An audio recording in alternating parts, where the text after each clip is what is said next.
The rain hadn't stopped for hours. Heavy drops pounded against the windshield as Ethan carefully drove along the narrow mountain road. The wipers struggled to keep up, moving back and forth in a steady rhythm. It was getting dark. The road ahead looked unstable, wet soil, loose rocks.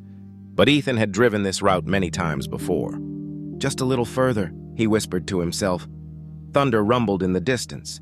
Then, a strange cracking sound echoed from the hillside above. Ethan frowned. What was that? For a brief moment, everything went silent. Too silent. Then the mountain moved. Without warning, crash! A massive wave of mud, rocks, and debris came rushing down like a river unleashed. Ethan barely had time to react. No!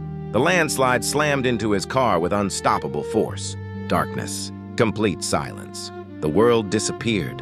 Bis. For a few seconds. Ethan couldn't move. His chest felt tight. His ears rang. Mud pressed heavily against the car from every side. He was buried. Alive. Panic hit instantly. He tried the door, stuck. The windows, completely blocked. Even the engine was dead. The only sound was his own breathing, fast and shallow. Stay calm, he whispered, though fear tightened around him like a trap. The air inside the car felt thick. Every breath mattered now. Minutes passed. Or maybe longer. Time didn't make sense anymore. Ethan forced himself to think.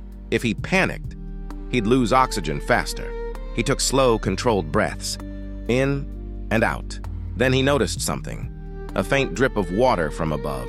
A small gap. Not much, but enough to remind him the world still existed outside. Hope.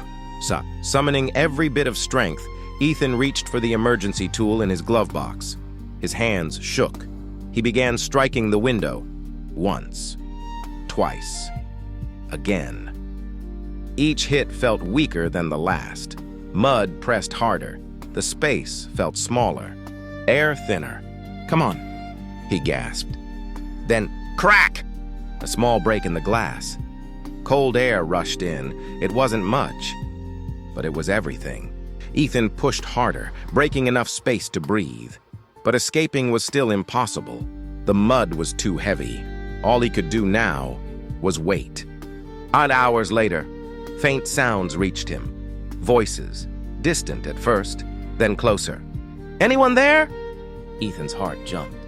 He used the last of his strength to shout, I'm here! Silence, then movement. Rescue teams began digging. Every second felt like